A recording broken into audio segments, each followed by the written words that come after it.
Interrupt. I want to let you know, Judge Subramanian is back. He has begun officially delivering his sentence. He says to the court, he says to Sean Combs, at the outset, I want you to understand, Mr. Combs, you are not being sentenced for acquitted conduct. So he's not being sentenced for racketeering. He's not being sentenced for sex trafficking.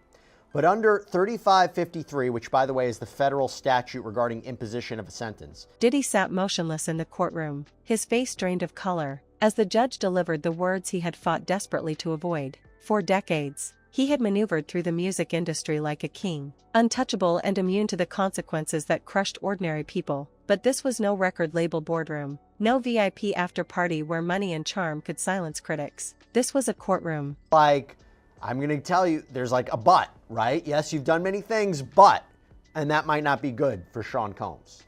When a judge gives any sort of remarks like that, there's always a but. And when you start hearing good things, be prepared for the flip side because it's coming. And I will say to your earlier comments about turning life around, this is a very different type of crime than your typical one-day event. You know, yes, he was a great guy in certain other aspects of his life, perhaps, but he was living a lifestyle of these crimes. It's very different from a defendant who appears in front of a judge who had one bad day, right? Got robbed one person, got into a fight with one person and stabbed that person. This was a lifestyle. Okay, another update. Judge says, we saw the video. The free game course in the MDC, the court hopes you continue to expand it. You are devoted to your family. The court, of course, considers the collateral consequences. The court has to consider all of your history here. And that's true, by the way. The factors to be considered in imposing a sentence are and this is, I'm looking at the statute, the nature and circumstances of the offense, the history and characteristics of the defendant, the need for the sentence to be imposed, the kinds of sentences available, the kind of sentence and the sentencing range. Empire meant nothing. The judge's voice was calm, deliberate, and merciless as he announced the harsh and disturbing prison sentence that would define Diddy's future. The gavel struck, and in that sound, the myth of his invincibility shattered.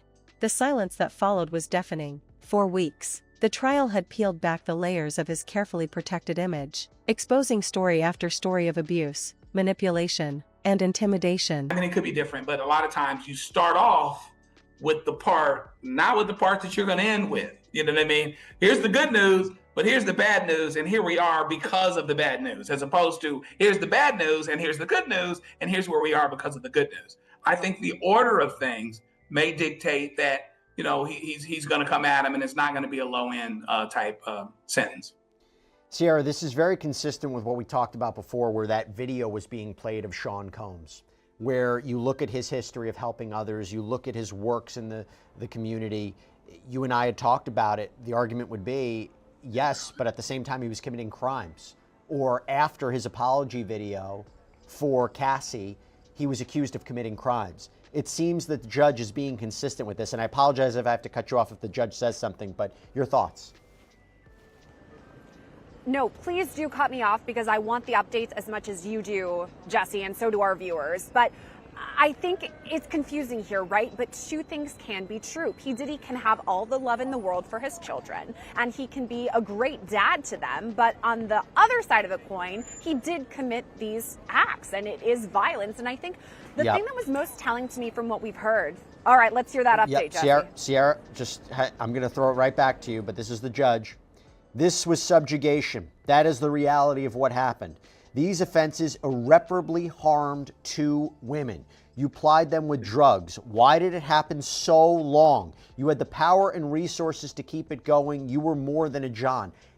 Again, Sierra, it was the idea of this happened so many times. I said I think that was something the judge was going to consider here.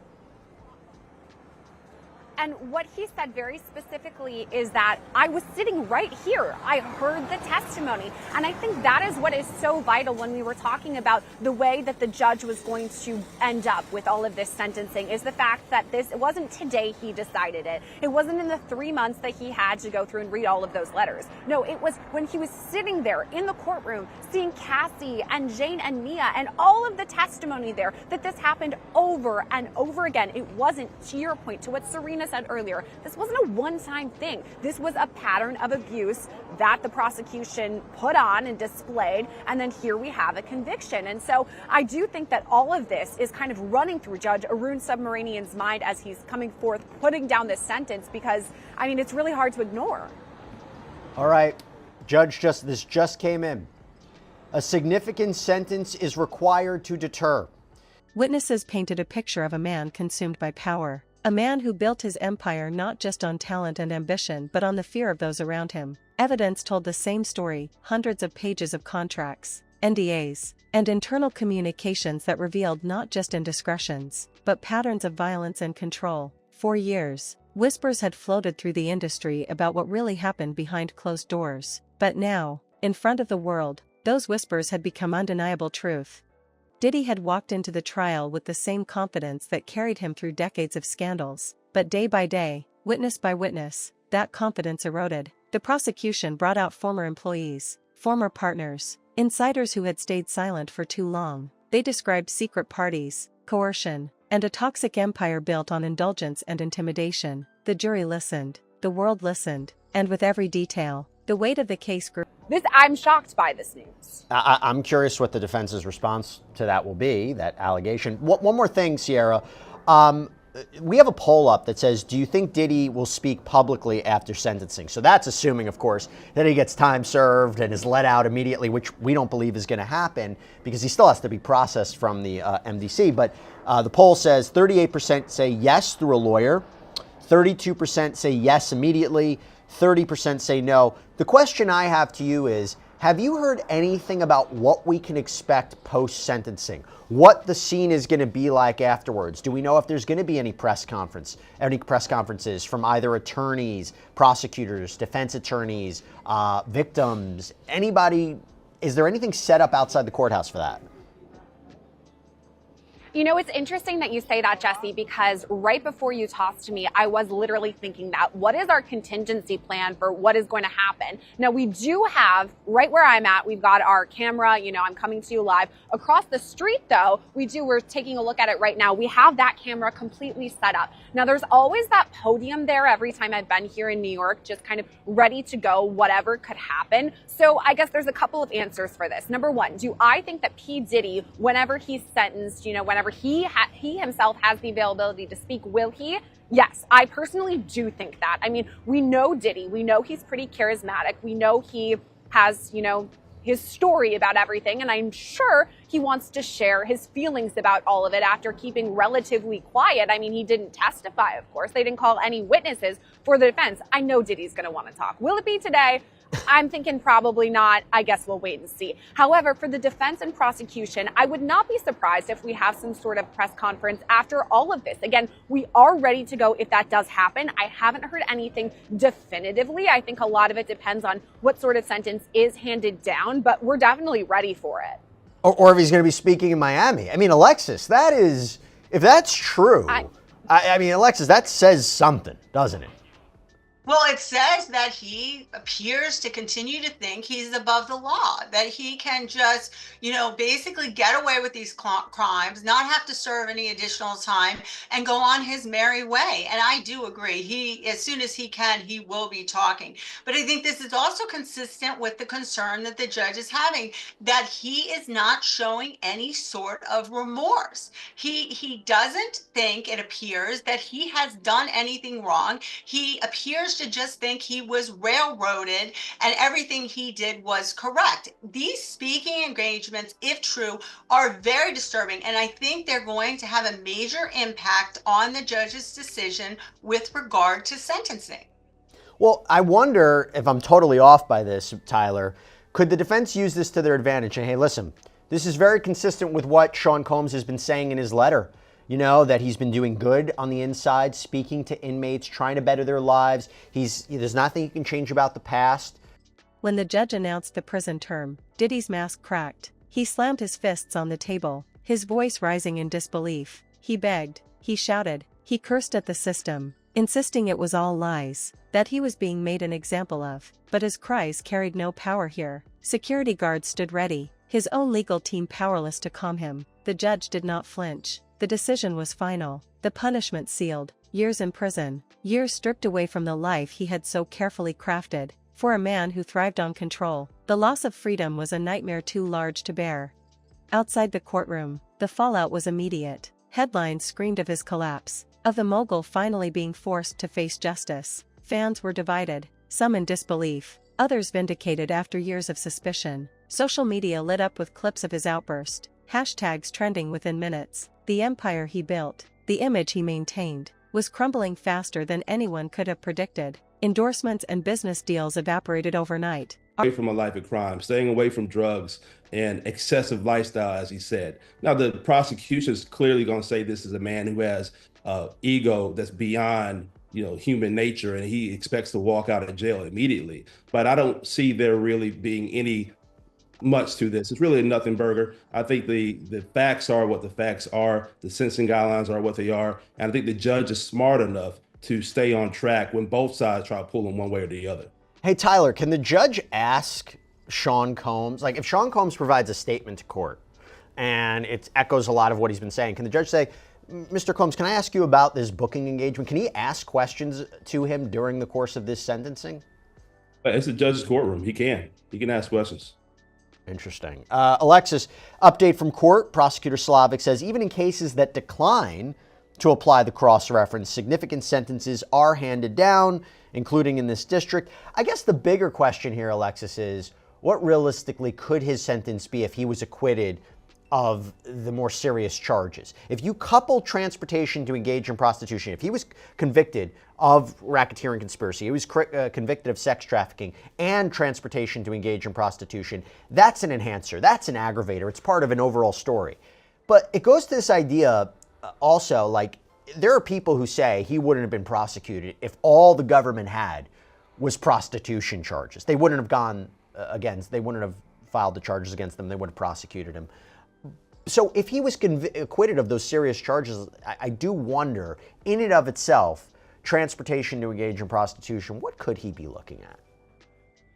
For the transportation, it's up to 10 years per count. So we're talking 20 years is the max that of what he's looking at.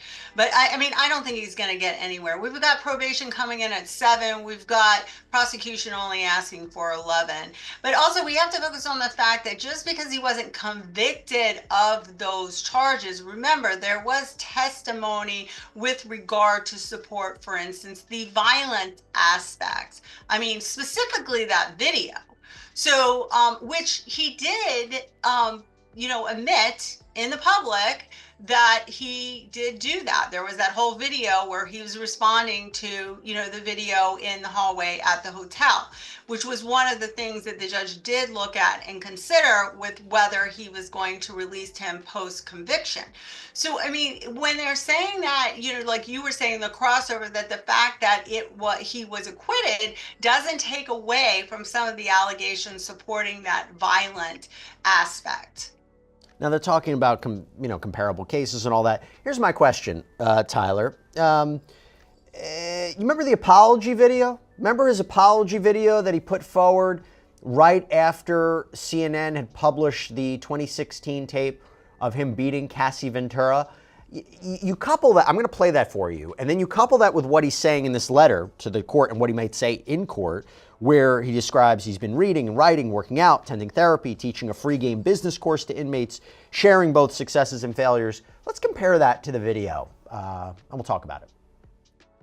It's so difficult to reflect on the darkest times in your life. Artists once proud to work with him suddenly scrambling to distance themselves. The brand of Diddy, once synonymous with success, was now tied forever to scandal and disgrace. But the story doesn't end with his prison sentence. The cultural shockwaves are only beginning. For years, celebrities and moguls operated with the belief that money and fame could buy silence, that the industry would protect its biggest stars no matter the cost. This verdict shattered that illusion. Victims once silenced now see proof that even the most powerful can fall. Industry leaders are questioning the structures that allowed this behavior to thrive unchecked. The legacy Diddy once hoped to leave behind is buried under the weight of accountability.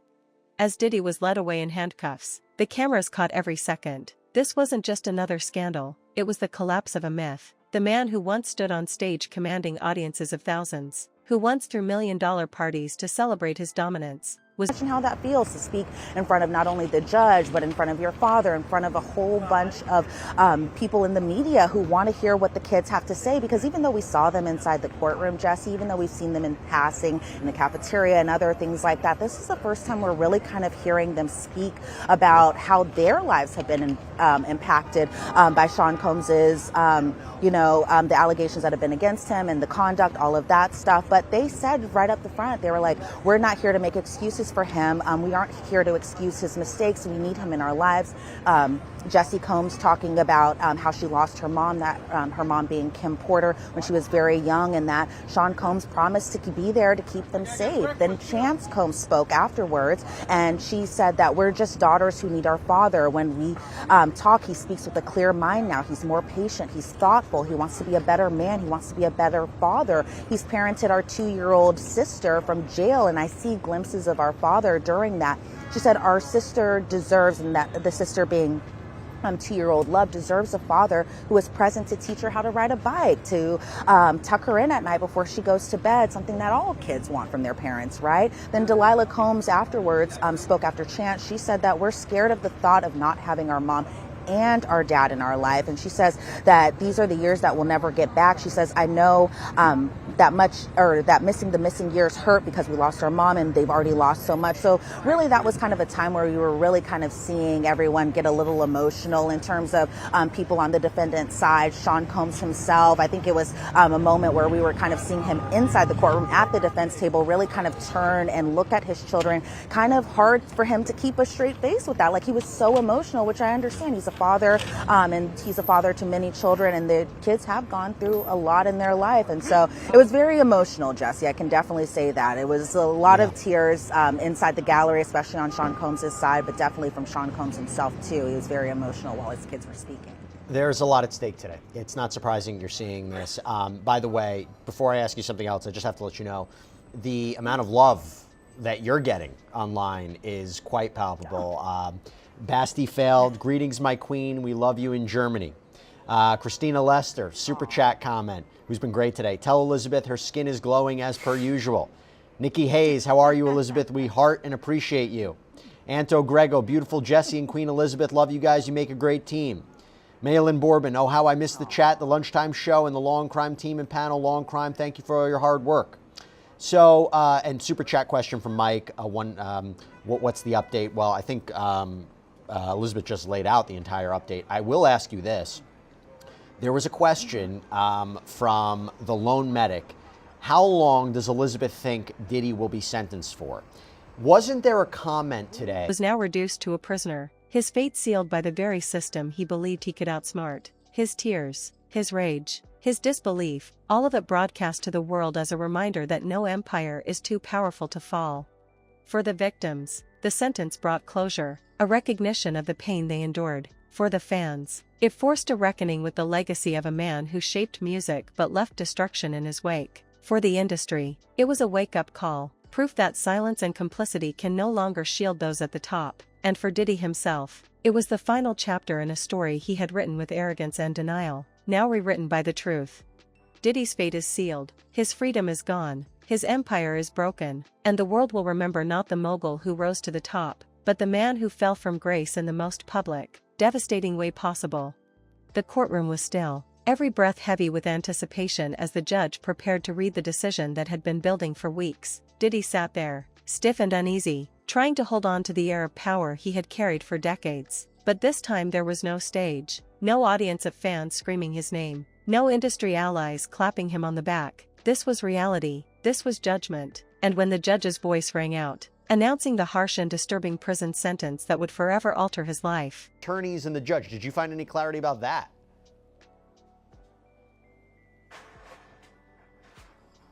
Well, when we first got into court today around 3 o'clock, because initially we were all sat down and ready to go at 2 o'clock. Then we heard from the marshals and the bailiffs that, this is getting pushed now to 3. But initially what we did learn is that, the parties have agreed to the verdict form. But then the defense asked for just a little more time. Now, initially they wanted 30 minutes. And again, this being around 3 o'clock. So initially we thought, okay, they're going to start at 3:30. Then the defendant, that of course being Sean Combs, wanted just a little bit more time to review these documents. So they pushed it to 3:45. 3:45. But as far as just what the defense wanted in terms of what document they wanted to read to just get more clarity, because, as more documents are coming in, as more objections are coming in, as we're getting towards the end of the trial, the defense just wanted to take an extra look and an extra careful look at the latest charging document. And so they took that time to do it. Then we came back at 3:45, and then we really started kind of getting into those jury instructions, just really, again, piece by piece by piece. Let's get into it. So the first one that there seemed to be a lot of debate about,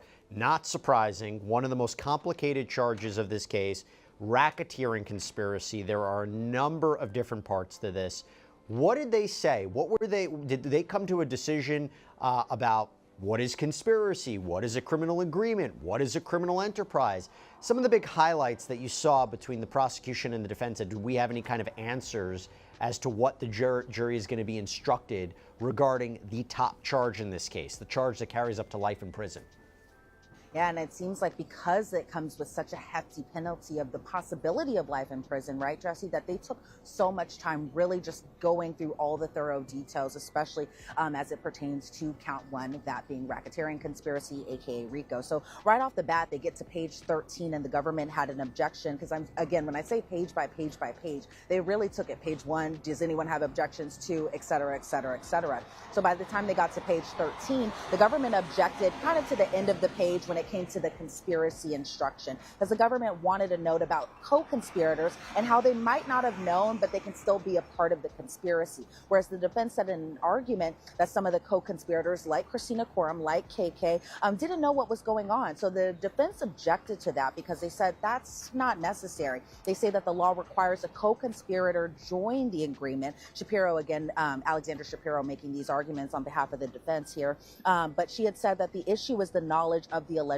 conspiracy. So what ended up happening is the judge overruled the government's objection, and he said that further clarification can be addressed in closing argument. So then the defense had an objection to that same page, but then a different line where the line was in reference to actions speak louder than words. And the defense says it makes it seem like circumstantial evidence is more important than direct evidence. And so the judge says that he will change the sentence in context of conspiracy actions may speak louder than words. So again, this is all about the language here, where they're just adding little things here and there where it doesn't seem either prejudicial to the defendant, or that way they can make it very simple for the jury to really kind of understand this. So even in terms of just adding that little word like may. Everything in him collapsed. His shoulders slumped, his jaw tightened, and his eyes darted around as if searching for a way to escape the gravity of the words echoing across the room. For years, Diddy had thrived on the myth of invincibility. He was the mogul who could not be touched, the man whose money, power, and influence created a shield thicker than any wall. Allegations came and went, lawsuits filed and quietly settled, rumors whispered and then buried under headlines of success. But the trial ripped open the curtain and forced everyone to look at what had always been hidden behind the glitz. Testimonies of abuse, contracts that doubled as gag orders, records that traced his movements to dark corners of the industry. It was all laid out, page by page, witness by witness. The jury had no choice. The evidence was overwhelming. When the gavel struck after the sentence was read, it was more than just the end of a trial. It was the end of a dynasty. Diddy didn't take it with stoicism or grace. He broke. He erupted in a rage that the world hadn't seen before. His fist slammed the desk. His voice rose, filled with fury and disbelief, his words spilling out as desperate pleas and violent denials. Guards shifted forward, ready to intervene. His lawyers tried to calm him, but their faces said it all. They knew it was over. They were kind of trying to say that maybe the defense was kind of trying to say that Diddy didn't know that there was a federal investigation going on at this time. And so this whole allegation of obstruction in terms of reaching out to Mia, maybe possibly getting, her, word of approval to go and talk about, whether or not that Cassie and Sean Combs had this toxic relationship or not, or even just the allegations that Mia had while she was on the witness stand talking about how she thought that there was kind of this insinuation that, money would be given to her if she were to, make a statement in favor of Sean Combs. And so that's when it really clicked to me. But then the government is like, okay, I think the nexus is about communicating with the federal officer. And so the judge says that he'll consider copying the language from the obstruction part into this particular part of the jury instruction. Then when we kind of talk about forced labor, when they were talking about forced labor, the government objected to some lines just including that labor services include sexual services. And they kind of say it's supported by the R. Kelly decision. So the government says that they will argue that sexual labor falls under the statute.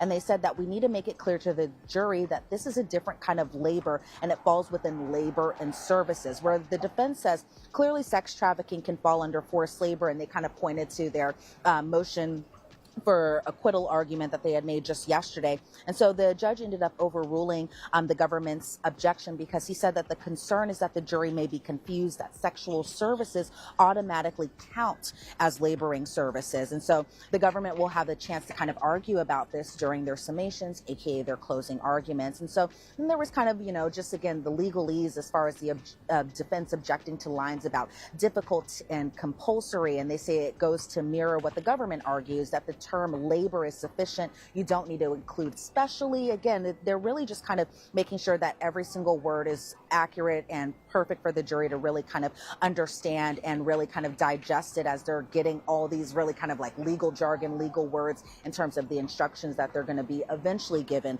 before they are able to deliberate. Yeah, and the forced labor, the sexual acts as part of forced labor is interesting when you think about Mia, right? Because Mia says that she was sexually assaulted as an assistant. So then you move on to sex trafficking. Sex trafficking by force, fraud, coercion. There are 2 counts, minimum 15 years in prison. That's the way that it was argued by the prosecution. And you have one for Cassie Ventura Fine, one for Jane. It was interesting because I was reading the filings. The empire he had built, the brand he had cultivated, the persona of untouchability was collapsing before the eyes of millions watching around the world. This wasn't the smooth-talking businessman who charmed audiences with his swagger. This wasn't the mogul who stood above the rest, flaunting wealth and control. This was a man stripped of everything, realizing that no amount of influence could alter the verdict. The courtroom cameras captured it all: his rage, his trembling hands, his breaking voice, and within minutes, the clips went viral. Social media lit up like wildfire. #Diddy down, #justice served, #empire fallen. They all trended as the world reacted to the shocking downfall of a man who once appeared larger than life. Outside the courtroom, the world moved fast. Reporters rushed to break the story. Major networks interrupted broadcasts to cover the sentence, and fans poured into comment sections across the internet. Some defended him, clinging to the legacy of his music and arguing that genius should not be erased. Others pointed out that this was the moment justice finally caught up to him, that the victims who had endured years of silence and intimidation were finally vindicated. The divide was sharp, but the truth was shielded.